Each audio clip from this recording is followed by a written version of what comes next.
normal rhythm out there? Yeah, definitely. Felt comfortable the whole first half, despite that pick six. Mistakes are going to happen. You have to work through them, and that's what I was doing. The second half, we just can't get shut out that way, and I attribute that to myself, and I need to make better decisions to help us on the offensive side of the ball there. What kind of an opportunity did you feel like you guys came out of the locker room with the lead and the ball to start the third quarter, and can you go into the team missing, going 3 and out on the beginning possession? Definitely. Something I've mentioned before is being a big deal, momentum builder, and just in general. Getting points at the end of the half there, that was big for us. I think we did miss an opportunity there to capitalize further. And then coming out, we knew we needed to capitalize. And it wouldn't have necessarily put the game away, but it would have been huge to go out and score, get some points, and then get a stop on the defensive side of the ball and sort of set the tone for the half. Adrian, when you're down, how do you strike a balance between trying to make plays and not make mistakes? Yeah, exactly. You hit it on the head. You have to walk a line there, and part of that is, one play at a time. You can't get too greedy. Can't try and do too much. You have to continue to do your job and realize it's about getting first downs and chunking the ball, and maybe we'll hit a big play, but can't be overly aggressive and lose that opportunity. What was you guys ran for 115 yards in the first half, 15 in the second. What was the change?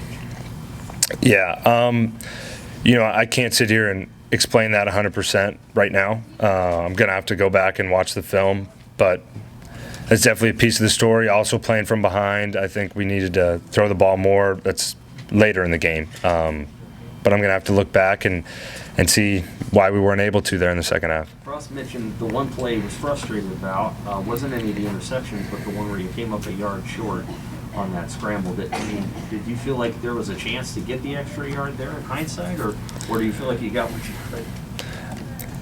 Well, I'm going to look back at that one. Hindsight, could have gotten the first down maybe. I'm going to have to go back and look at that one. Coach felt like I could have fought for some more yards there, and he's our head ball coach, so I'm going to listen to what he says, and I should have got some more yards. Simple as that. On the terrain, did you connect with Samari either at halftime and just ask him if you lost it in the shadows, or what happened? Yeah, we did talk a little bit about it, and it's one of those things that we just have to connect, have to be better, both of us. Adrian, is this more like you guys not playing up to your ability, or is it other teams beating you? I mean, obviously it's a combination of both, but it seems like not just today, but maybe some other teams this year is not what you guys didn't do rather than what teams did do. Yeah. This game, we just offensively definitely didn't execute the way we needed to. I didn't execute the way we needed to, so we didn't play as well as what we're capable of to win the game. In the Big Ten, it demands your best, and if you don't give it, you lose. Adrian, other teams have been running some pretty long drives. How do you stay focused on the sideline? Does that get the offense somewhat out of the rhythm when you have to sit for a while like that? Not necessarily. I wouldn't attribute it to that. That's a part of football. It's a part of the game and something we're used to. Again, playing in the Big Ten, there are many teams who have long possessions, and I mean all across football, you have to be able to dial in when it's your turn up. You guys came off the field at least once in the second half with some frustration from the fans. Did you hear that?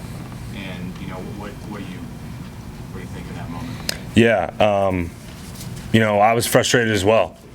So I can understand that frustration, and simply put, I wasn't good enough. It's not like we deserve to be, applauded as we came off the field. Need to be better, and we will be. We have no other choice.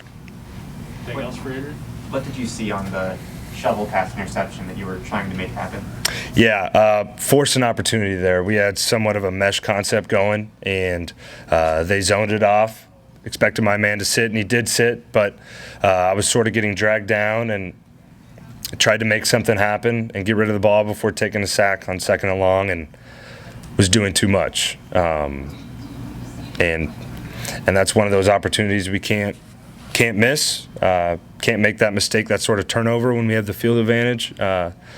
So gonna have to reevaluate that one and get back in the workshop. Does it often feel like do you often feel like it's up to you to make something happen with your offense? I mean, I play quarterback, so the ball's always in my hands, and I have decisions to make on every play. But no, it's a team game. It's a team game. I'm one cog in the wheel of success or failure. That's what Purdue always, my quarterback coach always says, and that we as a unit feel that way. Today, I felt like I wasn't a good enough cog. How do you feel physically Last one, today guys. in comparison to 2 weeks ago? A lot better today, and again, felt good enough to do everything I wanted to do on the field.